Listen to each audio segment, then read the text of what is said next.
नमस्कार दोस्तों, study IQ में आप सभी का बहुत बहुत स्वागत है। मेरा नाम है डॉक्टर महिपाल सिंह राठौड़ और इस वीडियो में हम विश्व इतिहास के एक बहुत ही अनोखे और इंटरेस्टिंग एम्पायर के बारे में पढ़ेंगे जिसका नाम है ऑटोमन एम्पायर। आप में से कई लोगों ने इसके ऊपर वीडियो बनाने की रिक्वेस्ट करी थी और ये 2 पार्ट की सीरीज़ है क्योंकि लेक्चर बहुत बड़ा है। ऑटोमन एम्पायर अपने आप में 700 साल के आसपास है, मोर देन 600 ईयर्स।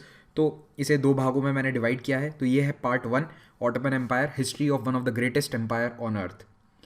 शुरुआत करने से पहले आप सभी को बता दूं कि स्टडी आईक्यू के पेन ड्राइव और टैबलेट कोर्सेज विभिन्न कॉम्पिटिटिव और प्रोफेशनल कोर्सेज के लिए उपलब्ध हैं। अगर आप हमारे कोर्सेज को अवेल करके घर बैठकर पढ़ाई करना चाहते हैं तो जल्द से जल्द हमारी वेबसाइट विजिट कीजिए या फिर इन नंबर्स पे कॉल कीजिए। आपको ज़्यादा डिटेल्स और जानकारी इन पे मिल जाएंगी।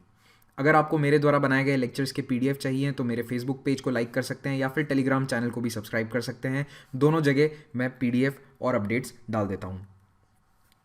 तो ऑटोमन एम्पायर का इतिहास इतना अनोखा क्यों है या फिर ऑटोमन एम्पायर की इंपॉर्टेंस क्या है, तो आप लोकेशन से समझिए। ज्योग्राफी सब कुछ है। हिस्ट्री पढ़ने से पहले आपको ज्योग्राफी की थोड़ी बहुत समझ होनी ज़रूरी है।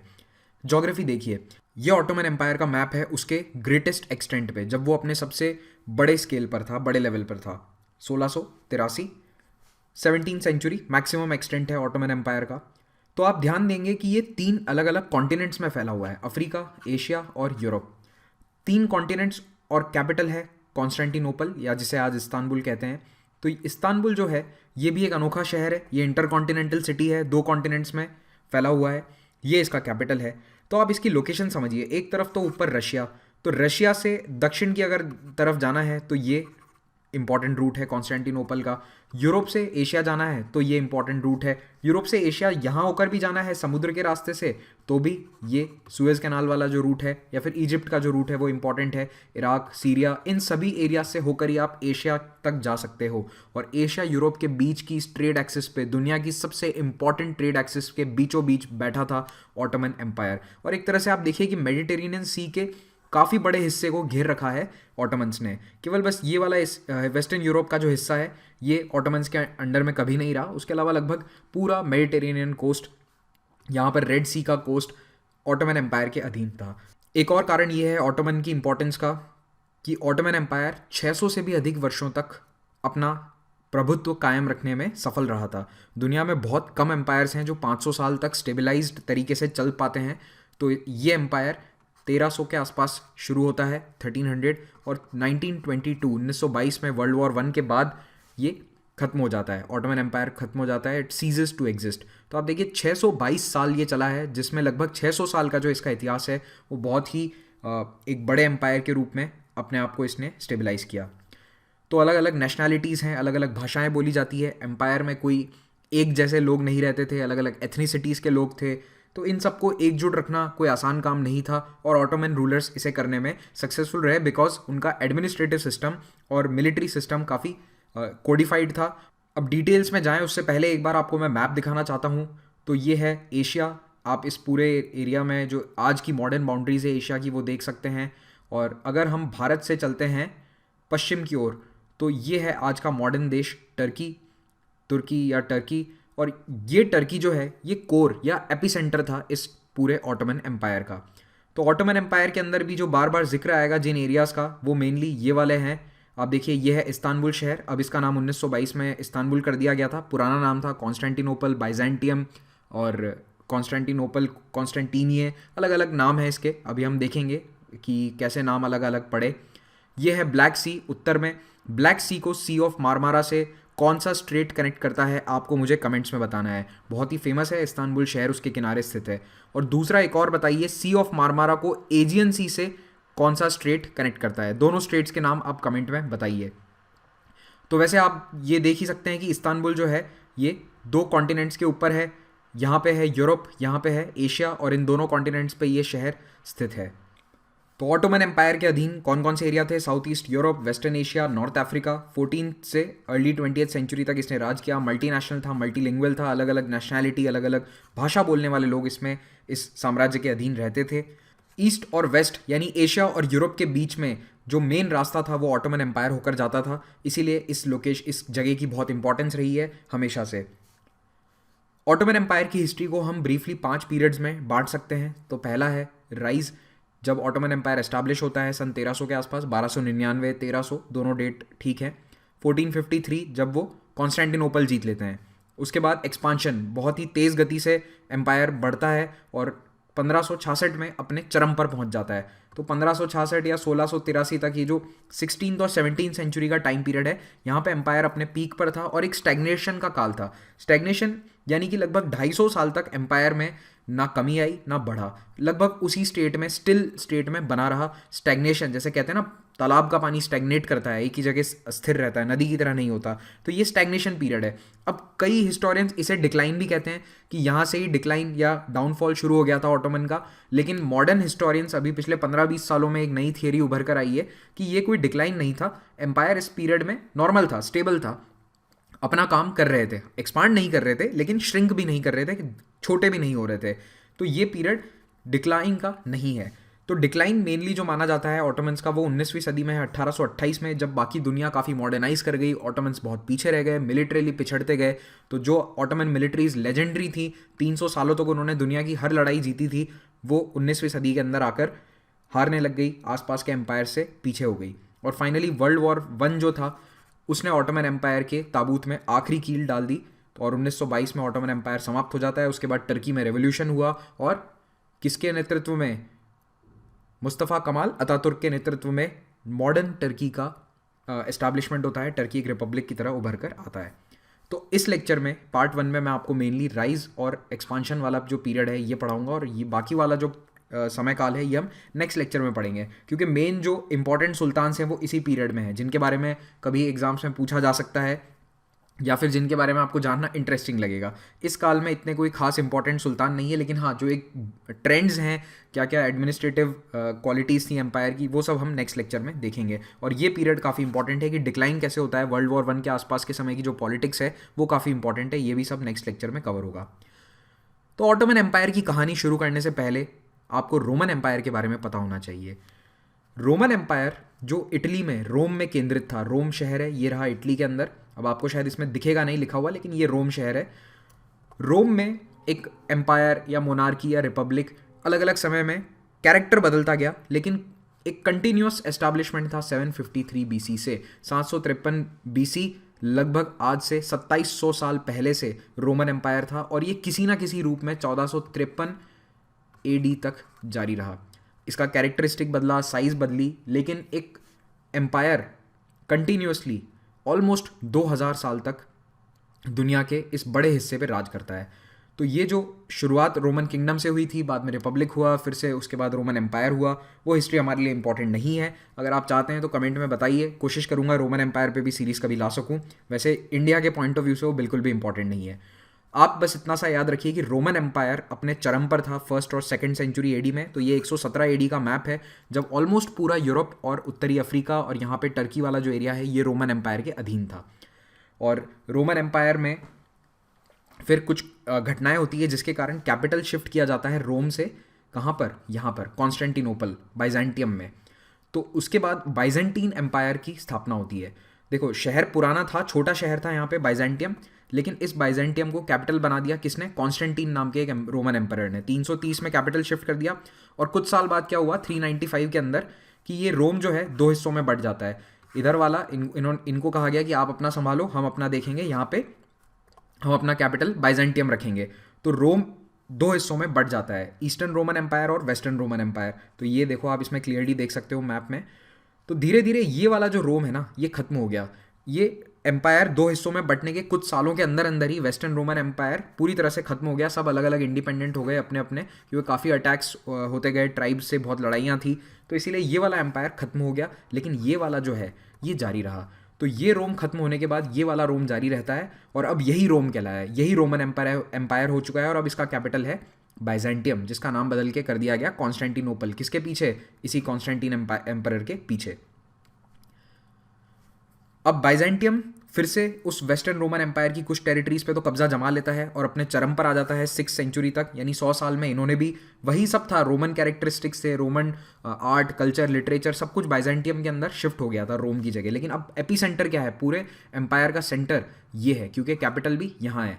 तो इन्होंने कुछ एरिया इटली तक तो वापस अपने कंट्रोल में ले लिया, लेकिन स्पेन, इंग्लैंड, ये वाली टेरिटरीज वापस अपने कंट्रोल में नहीं ले पाए। और ये एम्पायर कितना साल चलता है? लगभग 1000 साल चलता है। तो 395 में इसकी एस्टैब्लिशमेंट है और 1453 में ख़त्म होता है। तो हालांकि ये 6-7 सेंचुरी तक अच्छा खासा बड़ा एम्पायर था, लेकिन जैसा हर एम्पायर के साथ होता है दुनिया में, डाउनफॉल आता है। धीरे धीरे टेरिटरीज इनके हाथ से छूटती गई और इनके पास अंत तक 1400 आते आते देखो क्या बचा, केवल इतना सा एरिया, मेनली कॉन्स्टेंटिनोपल शहर और उसके आसपास के कुछ आइलैंड्स और यहाँ पे कुछ कोस्टल टेरिटरीज। और ये जो डाउनफॉल है, इसके बाद इस डाउनफॉल के कारण जो अलग अलग एरियाज थे उनमें अलग अलग सल्तनत या फिर कहीं पे इंडिपेंडेंट किंगडम्स उभर कर आए। तो उसी क्रम में टर्की में आता है सल्तनत ऑफ रूम। आपको बस इतना याद रखना, ये रूम भी रोम से ही निकला था शब्द। तो यहाँ पे एक अलग सल्तनत आ जाती है जिसे कहते हैं सल्तनत ऑफ रूम। ये लगभग 1100 के आसपास आती है। अगेन ईयर इंपॉर्टेंट नहीं है, आप बस ये याद रखो कि यहाँ पे एक छोटी सी सल्तनत आ गई थी जो आज का जो ये टर्की है, जिसे एनाटोलियन पेनिनसुला कहते हैं हम। ये क्या है? एनाटोलिया, इसे एनाटोलिया भी कहा जाता है, एनाटोलियन पेनिनसुला। इस पे कब्जा हो गया था सल्तनत ऑफ रूम और बाद में वो सल्तनत ऑफ रूम भी छोटे छोटे हिस्सों में बिखर गई थी, टूट गई थी। ठीक है, तो आप बस ये याद रखना एक तो कि इस पूरे एरिया को कहते हैं एनाटोलिया। तो इस एनाटोलियन प्लेटू या इस एनाटोलियन पेनिनसुला के अंदर अलग अलग तुर्किक ट्राइब्स हैं, अलग अलग तुर्किक ट्राइब्स हैं। और ये तुर्किक ट्राइब्स छोटे छोटे एरियाज को कंट्रोल करती हैं, अपने लोकल एरियाज को। आप समझ लीजिए एक डिस्ट्रिक्ट या 2-3 डिस्ट्रिक्ट के बराबर का एरियाज अलग अलग ट्राइब्स के पास है।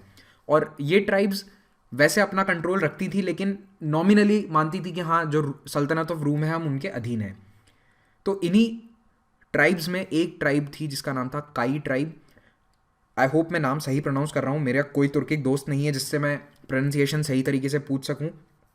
तो अगर कोई गलती होती है और आप तुर्किक जानते हैं तो I am sorry in advance.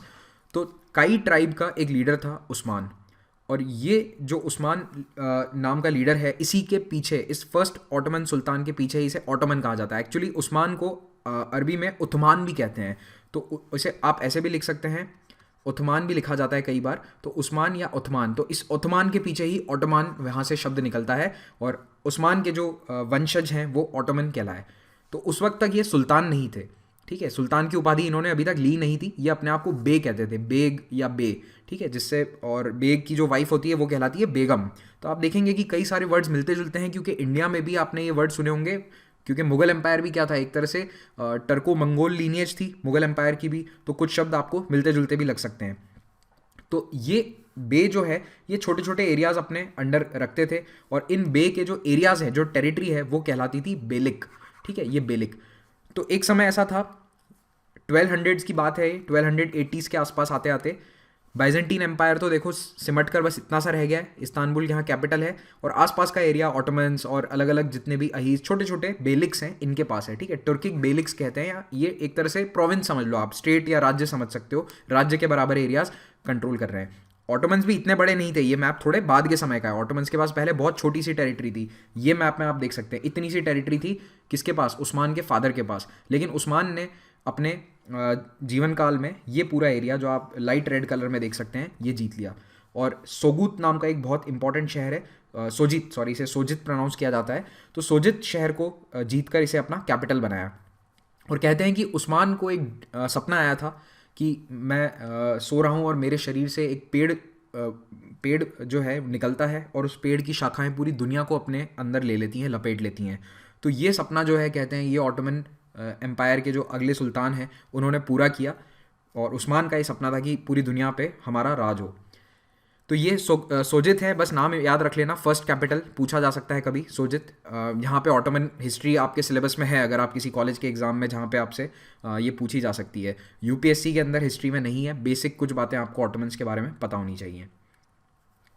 अब जो ऑटोमन एम्पायर की शुरुआत है उस वक्त की रिकॉर्डेड हिस्ट्री नहीं है, क्योंकि देखो तुर्क्स जो हैं वो सेमी नोमैडिक थे जैसे मंगोल्स थे, तो यहाँ पे रिटन हिस्ट्री का बहुत बड़ा अभाव है। जब ये सेटल हो गए, अच्छे से सल्तनत एस्टैब्लिश हो गई, उसके बाद रिकॉर्ड्स लिखे जाने लगे, तो शुरुआती 100 सालों के जो रिकॉर्ड्स हैं ना वो बाद में लिखे गए थे, इसीलिए उन पे थोड़ा सा भरोसा करना मुश्किल है, क्योंकि कई बातें तो पता चल जाता है पढ़ के कि ये मिथिक हैं। जैसे अब वो पेड़ वाली बात है, वो आया ना आया सपना, लेकिन लिख दिया किसी ने तो बात सच हो गई, ठीक है, ऐसे सपने तो कई लोगों को आते हैं। तो अर्ली ऑटोमन पीरियड की हिस्ट्री इतनी क्लियर नहीं है, लेकिन हाँ ईयर हमें पता है और किसने कितना एक्सपांशन किया। अब ऑटोमन सक्सीड क्यों हुए और बाकी सारे सक्सीड क्यों नहीं हुए, उसका एक बहुत बड़ा रीज़न है कि ऑटोमन्स दूसरी ट्राइब्स को अपने साथ लेकर चलते थे और उन्हें बदलने की कोशिश नहीं करते थे शुरुआत में। और ये अच्छे घुड़सवार तो थे ही, और इन्होंने एक शॉर्ट बो यूज़ किया, एक छोटा सा कमान यूज़ करते थे, तीर कमान होता है जो बो एंड एरो, तो काफ़ी छोटा बो होता था जो घोड़े पे बैठे बैठे चलाया जा सकता था।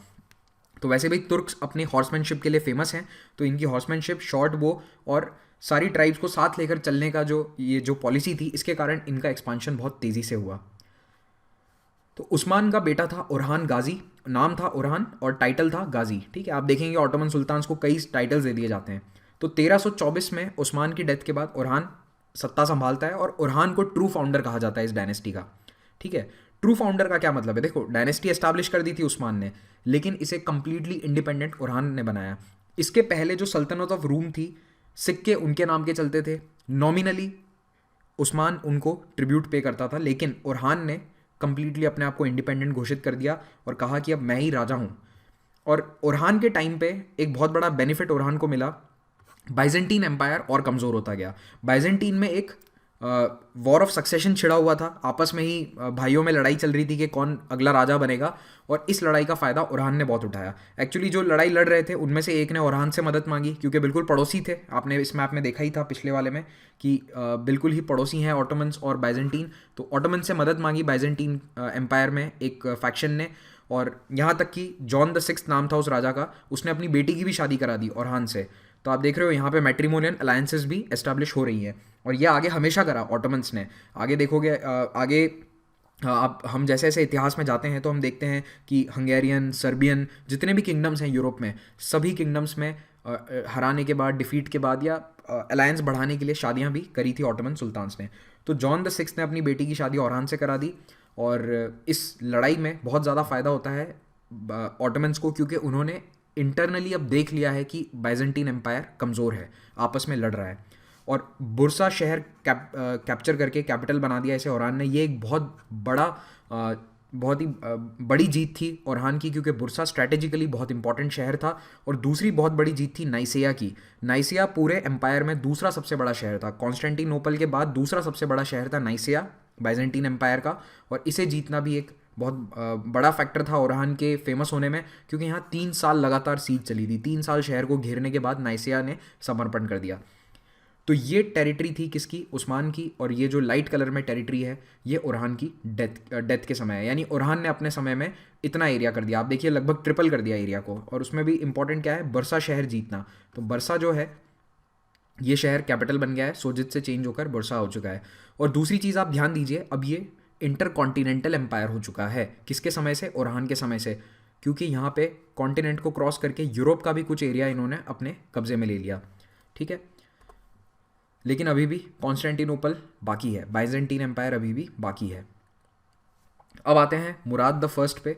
तो 1362 में मुराद, जो कि ओरहान का बेटा है, वो गद्दी संभालता है, और ओरहान ने मोस्ट ऑफ द बॉल्कन्स को अपने रूल में ले लिया। बॉल्कन कौन सा एरिया है? बॉल्कन पेनिनसुला यूरोप के अंदर है। तो बॉल्कन्स के अंदर सर्बिया, बल्गेरिया, इन सभी एम्पायर्स के खिलाफ जंग छिड़ी, और in fact Byzantine Empire John the fifth को भी मजबूर कर दिया कि वो ट्रिब्यूट पे करे ऑटोमन्स को, यानी पैसा दे ऑटोमन्स को, वरना आप पे हमला कर देंगे।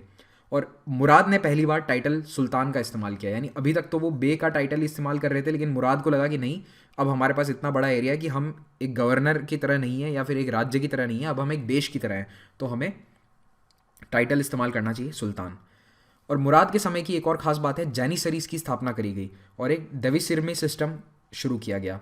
तो अभी बताता हूँ आपको ये क्या होते हैं। पहले आप मैप देख लो। मैप मैं बार बार बता रहा हूँ ताकि आपको आइडिया लगे कि ये एम्पायर कितनी तेज़ी से बढ़ रहा है। तो ये वाला एरिया जो डार्क रेड है, ये किसके समय था? ये मुराद के आने के समय था, जब मुराद ने गद्दी संभाली। और जब मुराद का रूल ख़त्म होता है तब तक ये लाइट पिंक वाला एरिया पूरा इनके कब्ज़े में था। और ये जो सर्बिया का किंगडम है और बल्गेरिया का किंगडम है, ये भी इनके अधीन आ गए थे। डायरेक्ट कंट्रोल नहीं था, लेकिन बल्गेरिया और सर्बिया ऑटोमन्स को पैसे दिया करते थे, ट्रिब्यूट दिया करते थे, हर साल पैसा भेजा जाता था, और बाइजेंटीन एम्पायर को भी फोर्स कर दिया था पैसा देने के लिए। अब आप देखो जैनिसरीज़ क्या है। जैनिसरीज़ एक बहुत ही एलीट कोर थी आर्मी की, जो मेनली राजा के, ऑटोमन सुल्तान के पर्सनल गार्ड हुआ करते थे। और ये एक बहुत ही खास कोर थी, क्योंकि इसकी स्थापना इसलिए करी गई थी ताकि अटमोस्ट लॉयल्टी रहे। कभी अगर फ्यूचर में आर्मी में बगावत होती है तो जैनिसरी कभी बगावत ना करें, तो इसे किंग्स गार्ड की तरह बनाया गया था।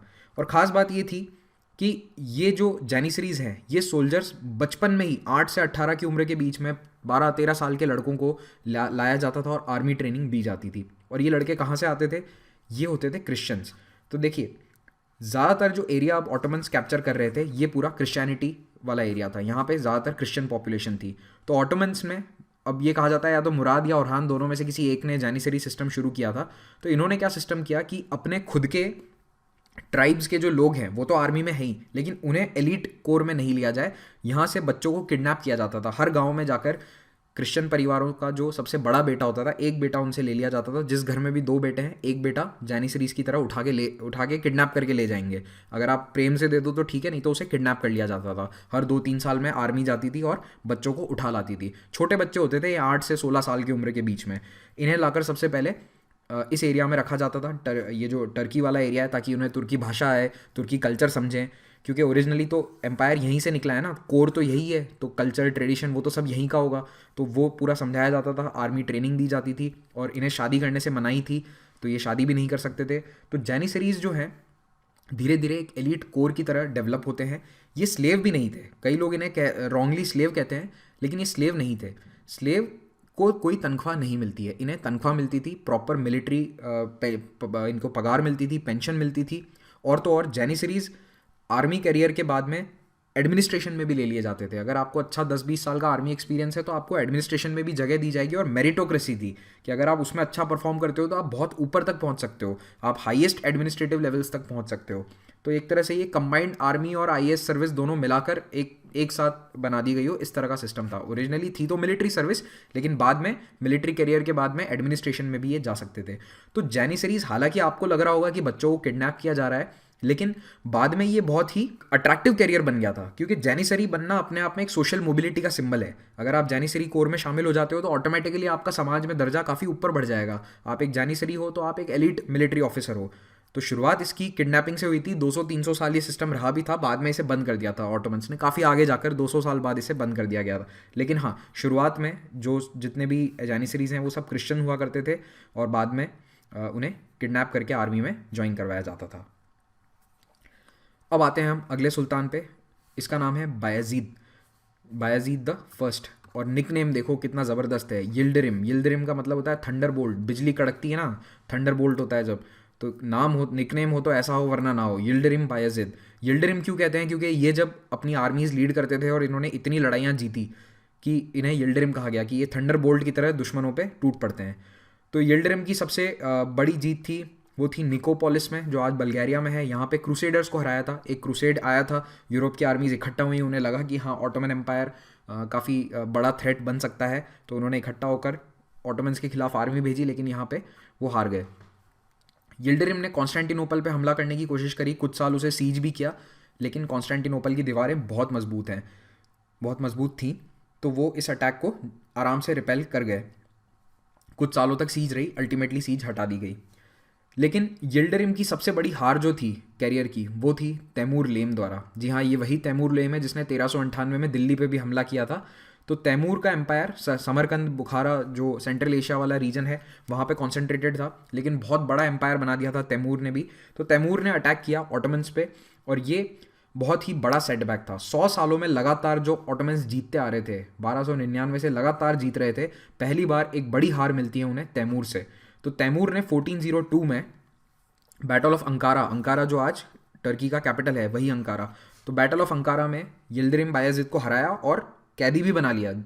और 2 साल ये तैमूर के दरबार में कैदी बन के रहा यिल्डिरिम बायजीद, और वहाँ पे उसकी डेथ हो जाती है।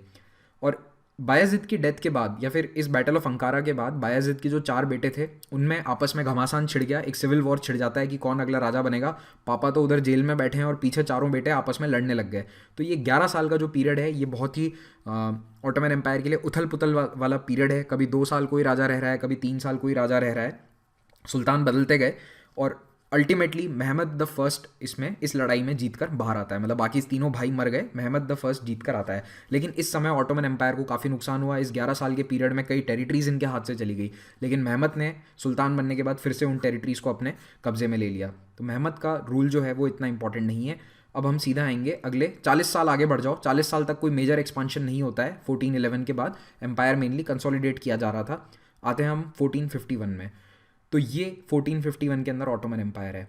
एनाटोलिया यानी कि एनाटोलियन प्लेटो का पश्चिमी हिस्सा पूरा इनके पास है, उत्तरी हिस्सा इनके पास है। यहाँ पे रोमानिया बल्गारिया वाला एरिया और जो ग्रीस का काफ़ी एरिया इनके पास है।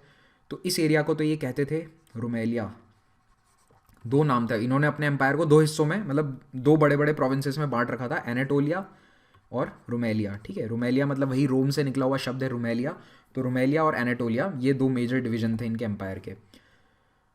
बीच में अभी भी कॉन्स्टेंटिनोपल बचा हुआ है, बीच में अभी भी बाइजेंटीन एम्पायर का कुछ एरिया है। ये यहाँ पे कई सारे आइलैंड्स हैं जो बाइजेंटीन एम्पायर के थे। तो अब इन्हें वक्त आ गया था ऑटोमन्स की, चारों तरफ से हम बाइजेंटीन को घेर चुके हैं, तो अब प्रॉपर टाइम है इन्हें हराने का। तो ये था कॉन्स्टेंटिनोपल का नक्शा उस समय में। कॉन्स्टेंटिनोपल आपको लग रहा होगा कि इतना छोटा सा है, लेकिन आप समझो कि कॉन्स्टेंटिनोपल शहर बहुत ही मजबूत था। इसकी दीवारें 1000 साल तक खड़ी रही थी। 1000 साल तक इन्होंने अलग अलग अटैक्स को रिपेल किया था। तीन तरफ से, ये दो तरफ से समुद्र से घिरा हुआ था और एक तरफ इसकी ये वाली लैंड वाली दीवारें हैं। तो समुद्री फोर्टिफिकेशंस जो हैं वो भी बहुत स्ट्रांग थे। देखिए आप, चारों तरफ दीवार बनी हुई है। अगर आप ध्यान दोगे इस मैप के अंदर, ये उस समय का एक पेंटिंग है, तो ये दिखा रही है कि चारों तरफ शहर के बहुत ही मजबूत दीवारें बनी हुई है। तो इस शहर को जीतना इतना आसान नहीं था। कई लोगों ने कोशिश करी, इनफैक्ट ऑटोमन्स ने भी पहले कोशिश करी थी और सक्सेसफुल नहीं हो पाए थे। तो अब एक जवान सुल्तान आता है, महमद द सेकंड, जिसे महमद द कॉन्करर भी कहा जाता है, क्योंकि इस महमद ने कॉन्स्टेंटिनोपल को कॉन्कर कर लिया था। तो 20 साल के महमद ने गद्दी संभालते ही पहला सपना यही देखा कि मुझे कॉन्स्टेंटिनोपल जीतना है। दिन रात वो उसी में लगा रहा और 1 साल तक तैयारी करने के बाद कॉन्स्टेंटिनोपल पे हमला किया गया 1453 में, और 21 साल की उम्र में महमद ने कॉन्स्टेंटिनोपल को जीत लिया। तो कॉन्स्टेंटिनोपल जो है, इसे जीतने के बाद इसे कैपिटल बना दिया गया और महमद ने ऑटोमन नेवी को भी बहुत स्ट्रांग बनाया। नेवी में बहुत सारे जहाज़ ऐड किए और अब बाइजेंटीन एम्पायर पूरी तरह से ख़त्म हो चुका था। लेकिन महमद ने ये ट्राई किया कि जो बाइजेंटीन, जो पुराने रोम की सत्ता थी, उसी तरह का साम्राज्य हम भी बनाएं, उसी महान लेवल पर, उसी स्केल पर। तो कई पॉलिटिकल सोशल रिफॉर्म्स लाए गए, आर्ट्स एंड साइंसेस को बढ़ावा दिया गया। रोम, एंशिएंट रोम के अंदर आर्ट, लिटरेचर, इन सब पे बहुत ध्यान दिया जाता था। और बाइजेंटीन जो है, कॉन्स्टेंटिनोपल जो है, वो खुद अपने आप में एक बहुत बड़ा लिटरेरी सेंटर था, कल्चरल सेंटर था। तो कोशिश ये करी गई कि वो सारा नॉलेज जो है वो ट्रांसलेट कर दिया जाए या फिर उसे संभाल कर रखा जाए। तो इस मामले में ऑटोमन सक्सेसफुल थे काफ़ी हद तक। उन्होंने उस नॉलेज को संभाल के रखा। बाद में वही नॉलेज जो है, उसी नॉलेज ने रेनेसां की शुरुआत करी, क्योंकि रोम में तो वो सारी नॉलेज जा चुकी थी, वहाँ पे किसी ने उसे प्रिजर्व करने की कोशिश नहीं करी थी। इटली में यहाँ पे जो उन्होंने बचा लिया पुराने समय का रोमन आर्किटेक्चर या रोमन लिटरेचर का, उसी से आगे रेनेसां इंस्पायर होता है।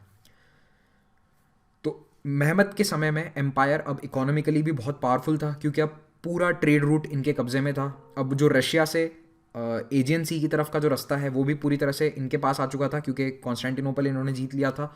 तो अब जितना भी ओवरलैंड ट्रेड रूट है यूरोप और एशिया का, वो पूरा ऑटोमन्स कंट्रोल करते थे और इसने इन्हें इकोनॉमिकली बहुत ताकतवर बना दिया। और जब आदमी के पास पैसा आता है तो पूरी दुनिया में सबसे पहले लोग क्या करते हैं, घर बनाते हैं। तो महमद ने भी यही किया, अपना पैलेस बनाया, तोपकापी पैलेस। और ये पैलेस इतना बड़ा है कि इसे बनने में भी बहुत साल लगे थे, 40-50 साल में बना था। और ये अगले 500 सालों तक ऑटोमन सुल्तान्स का ऑफिशियल रेजिडेंस रहा। 19वीं सेंचुरी तक ये ऑफिशियल रेजिडेंस रहा। कभी आपको जीवन में मौका मिलता है इस्तांबुल जाने का, तोपकापी पैलेस ज़रूर जाइएगा। मैं गया नहीं हूँ, लेकिन मैंने काफ़ी इसके बारे में सुना है, काफ़ी पढ़ा है। तोपकापी पैलेस बहुत ही बड़ा है और आप ऑटोमन्स की जो लेविश लाइफस्टाइल है वो आप सोच नहीं सकते हैं। मतलब आपको एक उदाहरण देता हूँ। आप गर्मियों में शरबत पीते होंगे बर्फ़ डालकर अपने फ्रिज से निकाल कर। तो अब उस ज़माने में फ्रिज होता नहीं था, तो ऑटोमन सुल्तान्स के लिए पास की पहाड़ियों से 50-60 किलोमीटर दूर से बर्फ़ पहाड़ों से लाई जाती थी, खच्चर पे लाद कर बर्फ़ लाई जाती थी तोपकापी पैलेस में और सबको शरबत पिलाया जाता था। इस लेवल की लेविश लाइफस्टाइल हुआ करती थी ऑटोमन्स की। लेकिन ये सब लेविश लाइफस्टाइल क्यों हुई? क्योंकि इकोनॉमी बहुत स्ट्रांग थी। शुरुआत के 100 सालों में नहीं, उसके बाद, मेनली कॉन्स्टेंटिनोपल कैप्चर करने के बाद। दोस्तों, कॉन्स्टेंटिनोपल की लड़ाई जो थी, सीज ऑफ कॉन्स्टेंटिनोपल, उसमें एक बहुत ज़बरदस्त किस्सा है। यहाँ पे समय नहीं है कि मैं आपको पूरी लड़ाई के बारे में बता सकूँ, लेकिन एक बस पिक्चर शेयर करना चाहता हूँ। हुआ ये कि वो जो मैंने आपको बताया था शहर दो तरफ से पानी से घिरा हुआ है, तो वहाँ पे जहाज़ नहीं जा सकते थे ड्यू टू सम रीज़न। तो मेहमत ने जहाज़ों को एक पहाड़ी पे चढ़ाया, ये देखो जहाज़ जो है पहाड़ी पे लोग लेकर जा रहे हैं, और उस तरफ दूसरी तरफ उतारा ताकि दूसरी साइड से अटैक किया जा सके। तो शायद ऐसा पहली बार हुआ होगा कि जहाज़ों को पहाड़ी के ऊपर चढ़ाकर फिर से पानी में उतारा गया। तो बहुत ही इंटरेस्टिंग किस्से हैं इस बैटल के भी। आप चाहें तो इस पर एक अलग से वीडियो बनाया जा सकता है, कमेंट में ज़रूर बताइएगा अगर आपको इस लड़ाई के बारे में जानना है, 1453 सीज ऑफ कॉन्स्टेंटिनोपल के बारे में। कॉन्स्टेंटिनोपल की बात उठी है तो हाया सोफिया के बारे में भी बात करना ज़रूरी है। हाया सोफिया, जिसे तुर्की में हाया सोफिया कहते हैं, इंग्लिश में हेजिया सोफिया भी कहते हैं, ये इसकी स्पेलिंग है, हेजिया सोफिया। तो हेजिया सोफिया एक बहुत ही इंपॉर्टेंट चर्च था, पहले ये चर्च था। ऑटोमन्स ने कॉन्स्टेंटिनोपल जीता, उसके बाद इन्होंने इसे कन्वर्ट कर दिया मस्जिद में। और जब इटली 1922 में एक रिपब्लिक की तरह इस्टाब्लिश हुआ तो मुस्तफ़ा कमाल अतातुर्क ने इसे मस्जिद से कन्वर्ट कर दिया म्यूज़ियम में। तो आज भी ये बिल्डिंग एग्जिस्ट करती है, लगभग 1500 साल पुरानी बिल्डिंग है, और इसका डोम काफ़ी बड़ा है, बहुत ही सुंदर बिल्डिंग है। तो इसका आपको बेसिक नाम पता होना चाहिए, हेजिया सोफिया। कई मूवीज़ में आपने इसे देखा होगा, मेरे ख्याल से जेम्स बॉन्ड मूवी जो थी, जो लास्ट टू लास्ट मूवी थी शायद, उसमें भी ये इसका बैकड्रॉप यूज़ किया गया था। तो महमद द सेकेंड जो है, उसने एम्पायर को अपने ट्रेडिशनल सिस्टम से थोड़ा अलग तरह से एस्टाब्लिश किया। पहले एम्पायर गाजी की तरह, गाजी मेंटालिटी थी, गाजी मेंटालिटी यानी इस्लाम का जो एक्सपांशन वाला जो मोड है, उस मेंटालिटी में एम्पायर चल रहा था। लेकिन अब सेंट्रलाइज्ड ब्यूरोक्रेसी को ज़्यादा तरजीह दी गई, गवर्नेंस को तरजीह दी गई, इकोनॉमी को ज़्यादा स्ट्रेस दिया गया, और जो जैनिसरी सिस्टम है वो अब पूरी तरह से एस्टाब्लिश हो चुका था। तो जैनिसरीज को जो है ब्यूरोक्रेसी में बहुत बड़े लेवल पर लाया गया। तो महमद ने एम्पायर को काफ़ी चेंज किया, एम्पायर का नेचर काफ़ी चेंज किया। इटालियन आर्टिस्ट्स को इकट्ठा किया, ह्यूमनिस्ट, ग्रीक स्कॉलर्स, इन सबको अपने दरबार में जगह दी। और जो ऑर्थोडॉक्स चर्च है, ईस्टर्न चर्च जिसे आज हम कहते हैं क्रिश्चियनिटी के अंदर, उस ईस्टर्न और ऑर्थोडॉक्स चर्च को भी काम करने दिया। यानी ऐसा नहीं है कि सारे क्रिश्चियंस को कन्वर्ट कर दिया, सारे क्रिश्चियंस को इस्लाम में कन्वर्ट नहीं किया गया। ये पॉलिसी भी अब चेंज हो गई थी। तो चर्च को अपनी जगह रहने दिया गया और चर्च को अपना खुद का कंट्रोल अपने पास रखने दिया। तो ये 1451 में जब महमद सुल्तान बना था, उससे उस समय की ये पिक्चर है, उस समय का मैप है, आप देखिए। और अब देखिए मैप, तो ये वाला एरिया जो है सदर्न एनाटोलिया का, ये अपने कंट्रोल में ले लिया। यहाँ पे बॉल्कन्स के अंदर भी एक्सपांशन होता है, और क्राइमिया भी अब कंट्रोल में आ गया है। क्राइमिया वही जो आज रशिया और यूक्रेन के बीच में बहुत इंपॉर्टेंट और स्ट्रेटेजिक लोकेशन है। क्राइमिया भी अब ऑटोमन्स के अंडर आ चुका था 1481 में, जब महमद द सेकेंड की डेथ होती है। महमद की डेथ के बाद बायजीद द सेकेंड आता है 1481 में। इतना इंपॉर्टेंट नहीं है, इसने कुछ खास नहीं किया, बस एम्पायर को कंसोलिडेट किया। एक इंपॉर्टेंट घटना होती है सफ़ाविद रिबेलियन। सफ़ाविद्स इस पर्शिया के सूफीज़ थे, और इन्होंने एम्पायर के खिलाफ बगावत करी और अल्टीमेटली अपना खुद का सफ़ाविद एम्पायर एस्टैब्लिश कर दिया। जी हाँ, ये वही सफ़ाविद डायनेस्टी है जिसके शाह तहमास्प ने हुमायूं को भी पनाह दी थी।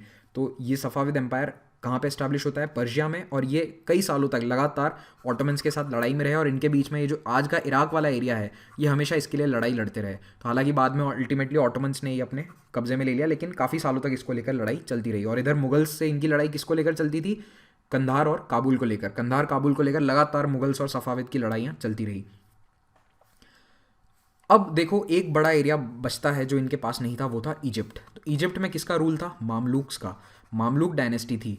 ये भारत वाले मामलुक नहीं है, ये मामलुक तुर्क नहीं है। हाँ, ओरिजिनली वही है, मामलुक्स ही हैं ये, लेकिन भारत में एक अलग उसकी ब्रांच थी और इजिप्ट में अलग। तो इजिप्ट में मामलुक डायनेस्टी, जो सीरिया, दमास्कस, इज़राइल, आज का जो एरिया बता रहा हूँ, इस पूरे एरिया को, यानी जो पैलेस्टाइन या लेवांट कहलाता है, इस एरिया में राज कर रही थी मामलुक डायनेस्टी। और मक्का मदीना का कंट्रोल भी इनके पास था। ये बहुत इंपॉर्टेंट फैक्टर है। देखो, जो मक्का और मदीना को कंट्रोल करता है, इस्लाम में उसकी बहुत इंपॉर्टेंस हो जाएगी। तो इस्लामिक, पूरे दुनिया के इस्लामिक वर्ल्ड में उसको किसकी तरह देखा जाएगा? कैलिफ की तरह। तो जो मक्का मदीना को कंट्रोल करता है, वो डायनेस्टी का राजा ही कैलिफ या खलीफा कहलाएगा। तो उस वक्त तक खलीफा कौन था? मामलुक्स। तो अब वक्त आता है मामलुक्स को हराने का। तो सलीम द फर्स्ट, 8 साल का छोटा सा राज, लेकिन सलीम ने बहुत लड़ाइयाँ जीती और ऑटोमन एम्पायर को बहुत तेज़ी से और एक्सपांड किया। तो सबसे बड़ी जीत जो सलीम की थी वो थी सफ़ाविद्स के खिलाफ 1514 में।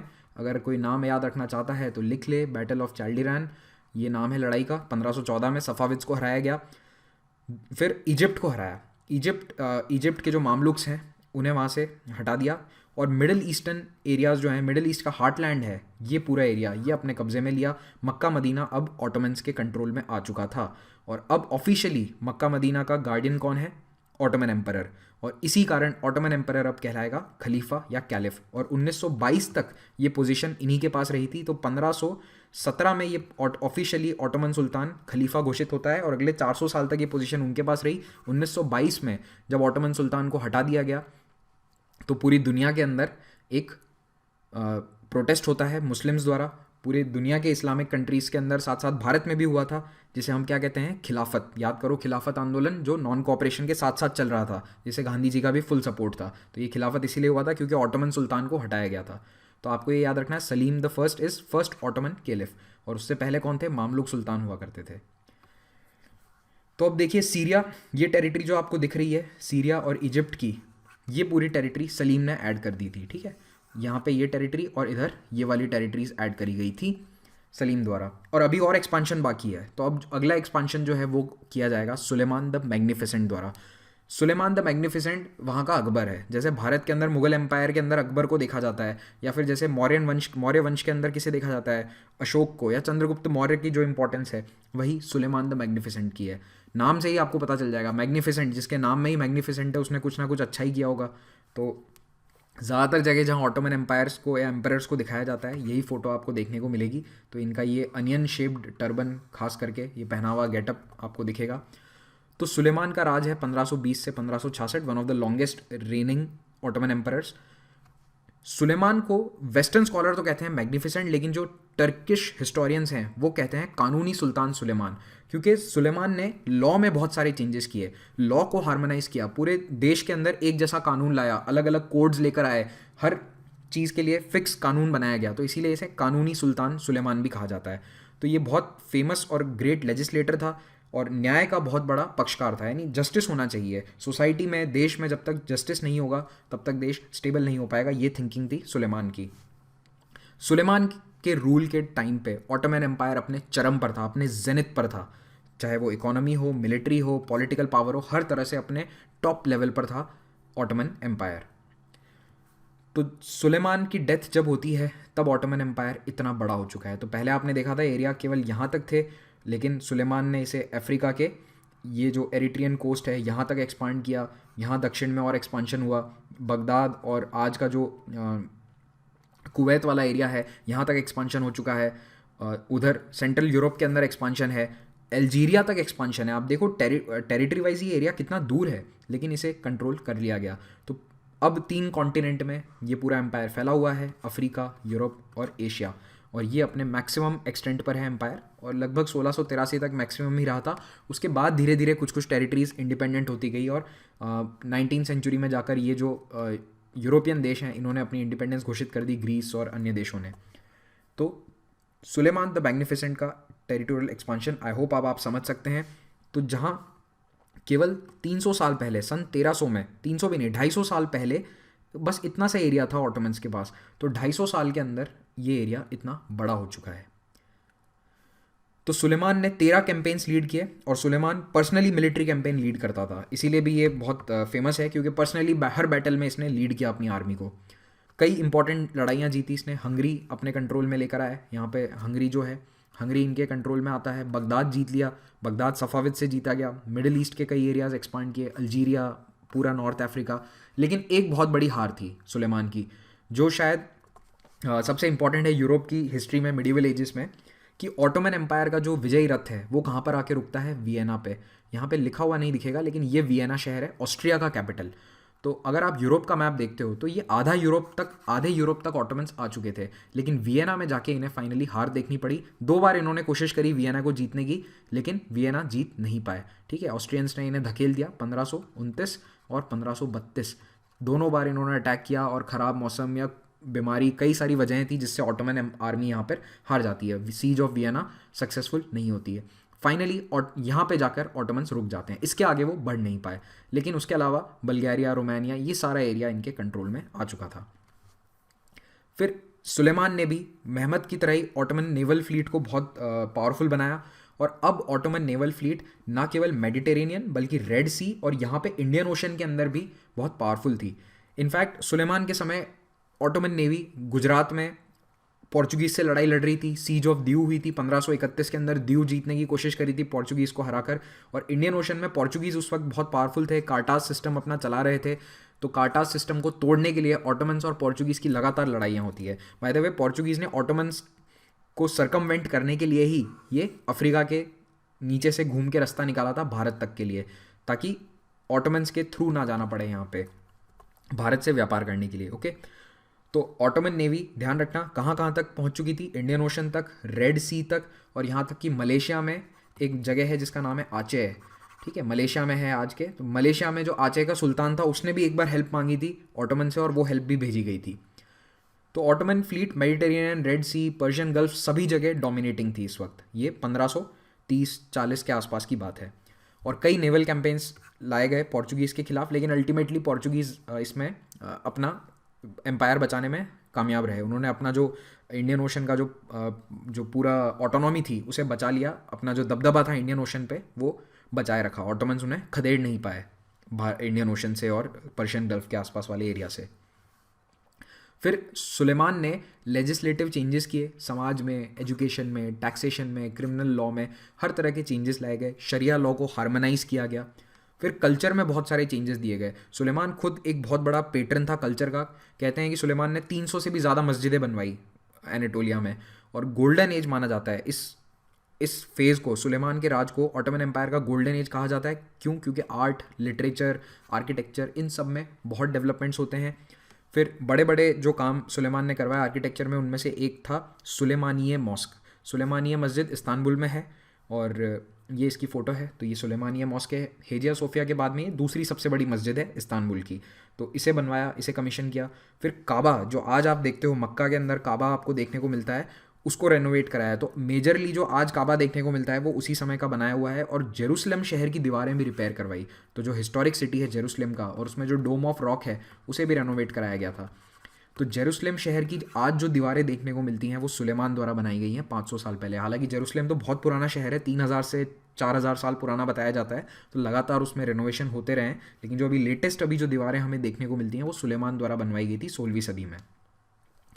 फिर एक और पॉइंट है आर्किटेक्चर में, आप देखो टर्किश आर्किटेक्चर अपनी ज्योमेट्री के लिए बहुत फेमस है।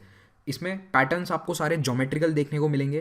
तो यहाँ पे पर्शियन और टर्किश जो पैटर्न्स हैं कुछ कुछ मिलते जुलते हैं लेकिन कुछ डिफरेंट भी हैं। मेनली आप ध्यान रखिएगा ज्योमेट्री है और फ्लोरल पैटर्न्स हैं बहुत सारे, और एक टर्कवाइज कलर का बहुत यूज़ किया गया है। टर्कवाइज ये वाला कलर होता है, ये जो इस तरह का ब्लू है, और इसे टर्कवाइज कलर को कहते ही इसीलिए हैं क्योंकि ये टर्की में इस्तेमाल किया गया। जो वेस्टर्न देशों के लोग हैं, फ्रेंच और इंग्लिश ट्रैवलर्स जाते थे वहाँ पे इस्तांबुल में, देखते थे ये वाला कलर बहुत यूज़ किया जाता है, तो वो आके बोलते थे कि वो टर्कवाइज कलर है। उस कलर का नाम ही देश के पीछे पड़ गया या साम्राज्य के पीछे पड़ गया, टर्कवाइज। मैंने आपसे एक सवाल पूछा था कौन से स्ट्रेट्स कनेक्ट करते हैं लेक्चर की शुरुआत में, तो उसका आंसर है पहला straits of Dardanelles. Straits of Dardanelles connect करते हैं सी ऑफ मारमारा को एजियन सी से, और दूसरा है यहाँ पे स्ट्रेट्स ऑफ बॉस्फोरस जो कनेक्ट करते हैं ब्लैक सी को सी ऑफ मारमारा से। तो ये सवाल का जवाब है। अगले लेक्चर में मैं आपसे डिस्कस करने वाला हूँ 1566 के बाद। हालांकि सुल्तान से इतने इंपॉर्टेंट नहीं है, लेकिन जो ऑटोमन एम्पायर का डिक्लाइन है वो काफ़ी इंपॉर्टेंट है, उसे हम डिस्कस करेंगे। और वर्ल्ड वॉर 1 तक की हिस्ट्री देखेंगे कि कैसे ऑटोमन एम्पायर फाइनली खत्म होता है। इसी के साथ ये लेक्चर समाप्त होता है। आपको ये लेक्चर कैसा लगा कमेंट में ज़रूर बताइए, अपना फीडबैक दीजिए मुझे। Thank you very much for watching this. Have a great day.